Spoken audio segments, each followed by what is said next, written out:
मराठा आरक्षण की मांग को लेकर विगत 9 दिनों से जालना के अंतरगांव सराठी में आमरण अनशन कर रहे मनोज जरांगे पाटिल अब भी अपनी भूमिका पर अड़े हुए हैं। राज्य सरकार द्वारा इस संदर्भ में जारी किया गया अध्यादेश प्राप्त होने के बाद अपनी भूमिका स्पष्ट करने के संदर्भ में मनोज जरांगे पाटिल ने आज सुबह पत्रवार्ता बुलाने की बात कही थी, जिसके मुताबिक आज दोपहर अर्जुन खोटकर राज्य सरकार का अध्यादेश लेकर मनोज जरांगे पाटिल से मिलने पहुंचे, लेकिन मनोज जरांगे पाटिल ने आंदोलन खत्म करने के निवेदन को यह कहते हुए खारिज कर दिया कि उन्हें इस अध्यादेश में बदलाव अपेक्षित है और जब तक इस अध्यादेश में यह नहीं लिखा जाता कि सभी मराठाओं को सीधे तौर पर कुणबी जाति का प्रमाण पत्र दिया जाएगा, तब तक यह आमरण अनशन ऐसे ही चलता रहेगा। इसके साथ ही मनोज जरांगे पाटिल ने अध्यादेश में बदलाव करने हेतु अपने प्रतिनिधि मंडल को राज्य सरकार के पास चर्चा करने हेतु भेजने को लेकर हामी भी भरी। इस वर्ष अमरावती शहर सहित जिले में राजनीतिक दलों द्वारा 30 अलग अलग स्थानों पर भव्य दही हांडी स्पर्धाओं का आयोजन आज से शुरू होने जा रहा है, जिसके तहत अमरावती शहर में 5 व जिले के ग्रामीण क्षेत्रों में 25 स्थानों पर दही हांडी स्पर्धाएं आयोजित होने जा रही हैं। इसमें से युवा स्वाभिमान पार्टी द्वारा 5, भारतीय जनता पार्टी द्वारा 3, प्रहार जनशक्ति पार्टी व मनसे द्वारा 2 और शिवसेना शिंदे गुट द्वारा 1 स्थान पर भव्य दही हांडी स्पर्धा आयोजित की जाएगी। इन सभी दही हांडी स्पर्धाओं में राजनीतिक दलों द्वारा एक से बढ़कर एक फिल्म स्टार व सेलिब्रिटी को आमंत्रित किया गया है। ऐसे में आगामी 1 सप्ताह तक अमरावती शहर सहित जिले में दही हांडी स्पर्धाओं की जबरदस्त धूम दिखाई देगी। इस समय त्योहारों का सीजन शुरू हो गया है और जल्द ही गणेशोत्सव प्रारंभ होने जा रहा है। गत रात जन्माष्टमी उपलक्ष्य में रात 12 बजे तक लाउडस्पीकर बजाने की जिला दंडाधिकारी द्वारा विशेष छूट दी गई थी। इसी तरह की छूट गणेश स्थापना और विसर्जन के दिन दी जाएगी। इसके साथ ही नवरात्रि में पंचमी, अष्टमी और नवमी वाले दिन भी रात 12 बजे तक लाउडस्पीकर की अनुमति रहेगी और दशहरा व दिवाली पर भी यह छूट रहने की जानकारी अपर जिलाधीश द्वारा दी गई है।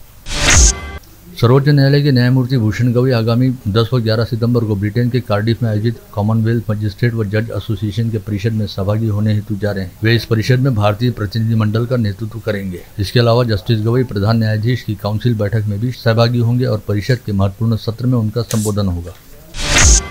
देश की आर्थिक राजधानी मुंबई को राज्य की उपराजधानी नागपुर के साथ केवल 3.5 घंटे में कनेक्ट करने वाले नागपुर मुंबई बुलेट ट्रेन की विस्तृत प्रकल्प रिपोर्ट रेलवे बोर्ड द्वारा रेल मंत्रालय को पेश कर दी गई है। यह राज्य का पहला बुलेट ट्रेन प्रकल्प होगा और नागपुर मुंबई समृद्धि एक्सप्रेसवे के समानांतर चलेगा। इस बुलेट ट्रेन के डीपीआर के मुताबिक इस ट्रेन रूट की लंबाई 766 किलोमीटर है और 68% ट्रेन रूट समृद्धि महामार्ग के समांतर रहने के चलते इस हेतु आवश्यक जमीन भी कम लगेगी। बुलेट ट्रेन का रूट अमरावती जिले के सीमावर्ती क्षेत्र से होकर गुजरेगा और इस ट्रेन को अमरावती में कोई स्टॉपेज नहीं रहेगा।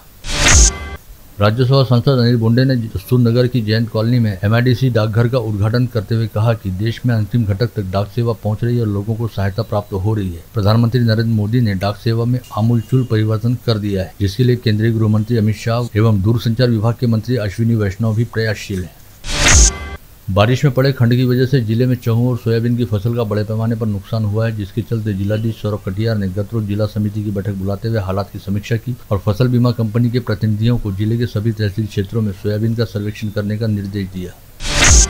कांग्रेस द्वारा आज यहां बुलाई गई पत्रकार परिषद में पूर्व पालक मंत्री व विधायक यशोमती ठाकुर ने कहा कि कांग्रेस नेता राहुल गांधी द्वारा आज से ठीक 1 वर्ष पूर्व निकाली गई कन्याकुमारी कश्मीर भारत जोड़ो यात्रा का सकारात्मक असर हुआ है, जिसके पार्टी को कई फायदे हुए हैं और कर्नाटक राज्य में पार्टी विजयी हुई। साथ ही सबसे बड़ी बात यह रही कि प्रधानमंत्री नरेंद्र मोदी की तानाशाही के खिलाफ अब देश में आवाज उठने लगी है। रिपब्लिकन सेना द्वारा आज यहां बुलाई गई पत्रवार्ता में कहा गया कि रिपब्लिकन सेना के अध्यक्ष आनंदराज आंबेडकर आगामी रविवार 10 सितंबर को अमरावती आ रहे हैं। आनंदराज आंबेडकर द्वारा अमरावती से लोकसभा चुनाव लड़ने की घोषणा पार्टी पहले ही कर चुकी है। वहीं 10 सितंबर को दोपहर 1 बजे आनंदराज आंबेडकर के संत ज्ञानेश्वर सांस्कृतिक भवन में जनसभा रखी गई है।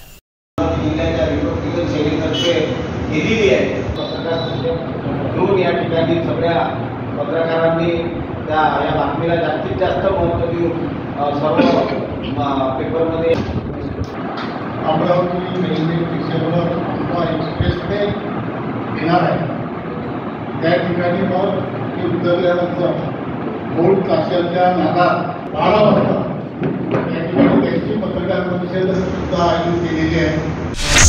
श्री महाकाली माता शक्तिपीठ प्रतिष्ठान के पीठाधीश्वर शक्ति महाराज के नेतृत्व में आज दोपहर 12:30 बजे राजकमल चौक पर प्रदर्शन करते हुए सनातन हिंदू धर्म के खिलाफ टिप्पणी करने वाले तमिलनाडु के मंत्री उदयनिधि स्टेलिन को जेल में डालने की मांग की गई। साथ ही राजकमल चौराहे से मोर्चा निकालते हुए जिलाधीश कार्यालय जाकर जिलाधीश को अपनी मांगों का निवेदन भी सौंपा गया। ऐलान करना चाहता हूँ कि अभी जो अमरावती से जो चिंगारी उड़ी है, ये पूरे भारत में चिंगारी उड़ना चाहिए, क्योंकि हमारे सनातनी धर्म का जो ये राष्ट्र धर्म युवा मंच ने आज दोपहर शिवाजी शिक्षा संस्था के शिवाजी नगर स्थित कार्यालय के बाहर अनशन कर रहे विनोद वेरुलकर के समर्थन में प्रदर्शन करते हुए उनकी भूख हड़ताल को रुकवाने की अपील संस्था चालकों से की। विजय वेरुलकर विगत एक सप्ताह से सपरिवार भूख हड़ताल पर बैठे हैं और शिवाजी संस्था में नौकरी की मांग कर रहे हैं। महानगर पालिका कार्यालय में आज राजे उमाजी नाइक की जयंती बड़े हर्षोल्लास के साथ मनाएगी। इस अवसर पर मनपा उपायुक्त मेघना वासनकर ने राजे उमाजी नाइक की प्रतिमा पर माल्यार्पण करते हुए उन्हें आदरांजलि अर्पित की। मनपा के जोन क्रमांक 2 के सहायक आयुक्त भूषण पुरसत्कर की अगुवाई में आज द्वारकानाथ कॉलोनी परिसर में डेंगू बीमारी को लेकर जन जागृति अभियान चलाया गया, जिसके तहत इस परिसर के प्रत्येक घर में जाकर लोगों को डेंगू और मलेरिया के बारे में जागरूक किया गया। मनपा के शिक्षा विभाग द्वारा विगत 5 सितंबर को शिक्षक दिवस का औचित्य साध कर सम्मान समारोह आयोजित किया गया था, जिसमें महादेव खोरी की मनपा उच्च प्राथमिक शाला की शिक्षिका प्रज्ञा ढंगारे को सावित्रीबाई फुले आदर्श शिक्षक पुरस्कार देकर सम्मानित किया गया। अमरावती विद्यापीठ में विगत कई दिनों से लॉ, फार्मेसी व इंजीनियरिंग के विद्यार्थी अपनी मांगों के लिए आंदोलन कर रहे थे। कैरी ऑन की मांग को लेकर किए जा रहे इस आंदोलन को युवा सेना के विभागीय सचिव सागर देशमुख तथा विदर्भ समन्वयक राहुल माटोडे सहित राष्ट्रवादी कांग्रेस पार्टी के शहराध्यक्ष विनेश आरथिया द्वारा समर्थन दिया गया था। विद्यार्थियों द्वारा किए जा रहे इस आंदोलन के चलते अंततः आज कुलगुरु ने विद्यार्थियों को सीधे कैरी ऑन देने का निर्णय लिया। इसे विद्यार्थियों द्वारा किए जा रहे आंदोलन की सफलता बताया जा रहा है। देश के सबसे बड़े वित्तीय संस्थान भारतीय जीवन बीमा निगम द्वारा अपने स्थापना दिवस की वर्षगांठ अवसर पर मनाए जाते LIC सप्ताह के उपलक्ष्य में नागरिकों को जीवन बीमा के प्रति जागरूक करने हेतु आज शहर में LIC के विभागीय व शाखा कार्यालयों द्वारा भव्य रैली का आयोजन किया गया, जिसमें LIC के सभी अधिकारी व कर्मचारी बड़ी संख्या में शामिल हुए। श्री कृष्ण पेट स्थित जीवन प्रकाश कार्यालय से निकली यह रैली शहर के सभी प्रमुख चौक चौराहों से होकर गुजरी। विश्व हिंदू परिषद व बजरंग दल द्वारा कल आधी रात के समय सरोज चौक पर बड़े जल्लोषपूर्ण ढंग से कृष्ण जन्मोत्सव मनाया गया। इस समय विश्व हिंदू परिषद व बजरंग दल के स्थानीय पदाधिकारियों सहित शहर के कई गणमान्यों ने उपस्थित रहकर भगवान श्री कृष्ण के बाल स्वरूप की पूजा अर्चना की तथा आरती व पूजन में हिस्सा लिया। शहर के माता खिड़की स्थित पुरातन श्री कृष्ण मंदिर तथा कंवर नगर स्थित महानुभाव आश्रम में श्री कृष्ण जन्माष्टमी का उत्सव बड़े हर्षोल्लास के साथ मनाया गया। दोनों मंदिरों में हजारों भाविक श्रद्धालु कृष्ण दर्शन हेतु पहुंचे थे।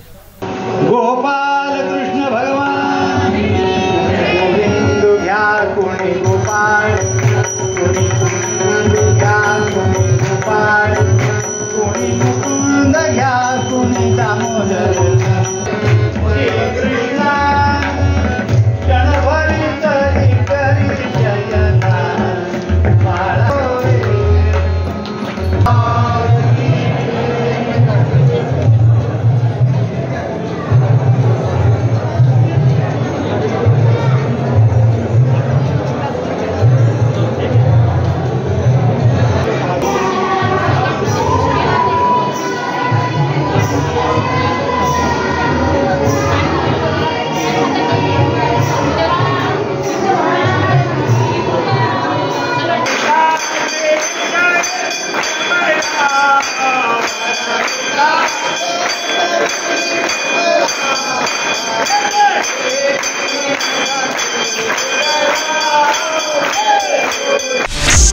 पुराना अमरावती परिसर स्थित आजाद हिंद गणेशोत्सव मंडल के प्रांगण से 50 श्रद्धालुओं के जत्थे को लेकर निःशुल्क बस आज सुबह शेगांव हेतु रवाना हुई। युवक कांग्रेस की शहर इकाई द्वारा अधिक मास और श्रावण मास के निमित्त प्रत्येक गुरुवार को शेगांव दर्शन हेतु निःशुल्क बस सेवा चलाई जा रही है। आज इस बस सेवा को महापौर विलास इंगोले द्वारा हरी झंडी दिखाकर शेगांव के लिए रवाना किया गया। पेट फूलने से त्रस्त 47 वर्षीय महिला के पेट से 11 किलो की गांठ डॉक्टरों ने निकालकर उसे जीवन दान दिया। मंगलवार को सुपर स्पेशलिटी अस्पताल में यह शल्यक्रिया की गई। यह गांठ गर्भाशय का कैंसर रहने की जानकारी शल्यक्रिया करने वाले डॉक्टरों द्वारा दी गई है। गणेशोत्सव अब करीब आने लगा है, ऐसे में पुलिस प्रशासन इसके लिए बंदोबस्त सहित इंतजाम में जुटा है। शहर पुलिस आयुक्त नवीन चंद्र रेड्डी ने आज शहर के छठी तालाब व वडाली तालाब परिसर स्थित विसर्जन स्थलों का अवलोकन किया, साथ ही तालाब के आसपास आवश्यक व्यवस्थाएं करने के संदर्भ में उचित दिशा निर्देश जारी किए। गणेशोत्सव निमित्त बापा के आगमन और विसर्जन के समय किसी भी मार्ग पर कोई भी विघ्न न आने पाए, इस बात को ध्यान में रखते हुए शहर पुलिस प्रशासन द्वारा शांतता समिति के सदस्य सार्वजनिक गणेशोत्सव मंडल के पदाधिकारियों की बैठकें लेना शुरू कर दिया गया है। साथ ही मनपा क्षेत्र के सभी केबल ऑपरेटरों को शहर में फैले केबल वायर ऊंचे उठाने के निर्देश दिए गए हैं। सराफा से सटे मच्छी साथ तुलजागीर वाड़ा परिसर में मंगलवार की शाम 2 बंदरों ने दहशत मचा रखी थी। ऐसे में वन विभाग ने आज सुबह खास अभियान चलाकर बंदरों को ट्रैंक्विलाइजर कर पकड़ लिया है। ऐसी जानकारी वनपाल अमोल गावनेर द्वारा दी गई है।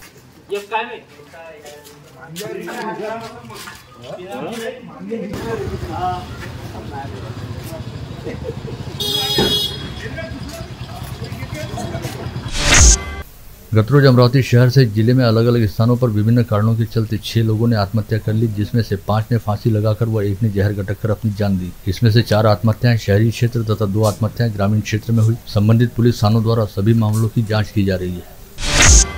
गत रोज मोर्शी शहर में अमरावती मार्ग पर 25 टन शक्कर लदे 14 पहिए वाले भारी भरकम ट्रक द्वारा मारी गई टक्कर के चलते दुपहिया पर सवार 12 वर्षीय छात्रा श्रावणी तायवाड़े की बुरी तरह घायल होकर मौत हो गई। वहीं दुपहिया चला रही श्रावणी की मां को इस हादसे में छिटपुट चोटें आई और बाल बाल बच गई। मोर्शी पुलिस ने हादसे के लिए जिम्मेदार रहने वाले ट्रक को जब्त करने के साथ ही ट्रक चालक को अपनी हिरासत में लिया है।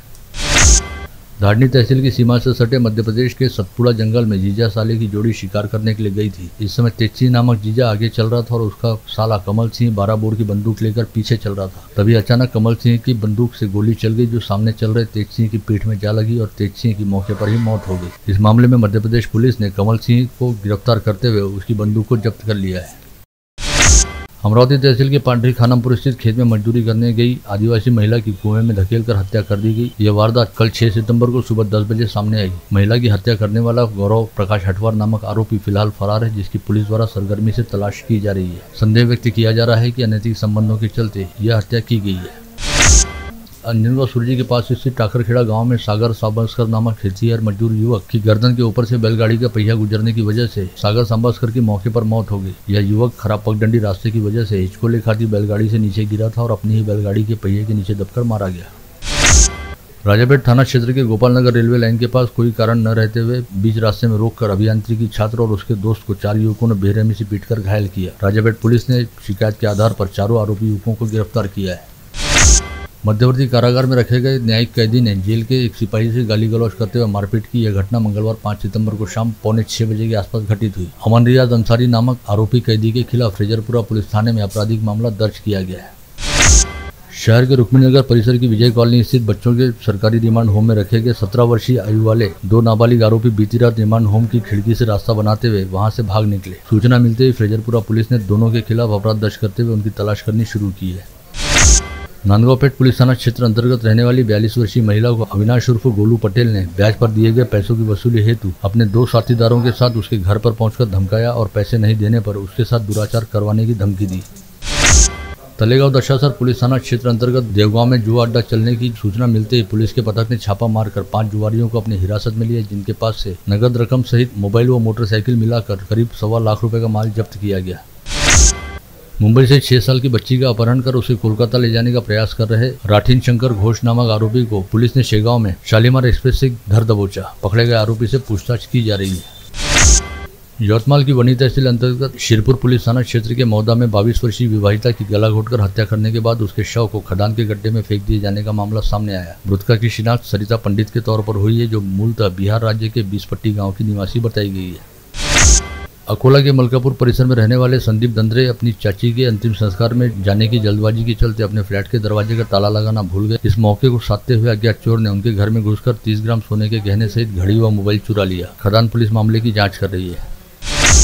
अकोला के खदान पुलिस थाना क्षेत्र अंतर्गत मोमिनपुरा स्थित घर से पुलिस ने 6 धारदार हथियारों का अवैध जखीरा जब्त किया। संदेह जताया जा रहा है कि आगामी पर्व एवं त्योहारों को देखते हुए अकोला शहर में वातावरण बिगाड़ने हेतु हथियारों की खेप को राजस्थान से अकोला लाया गया। खदान पुलिस मामले की जांच कर रही है।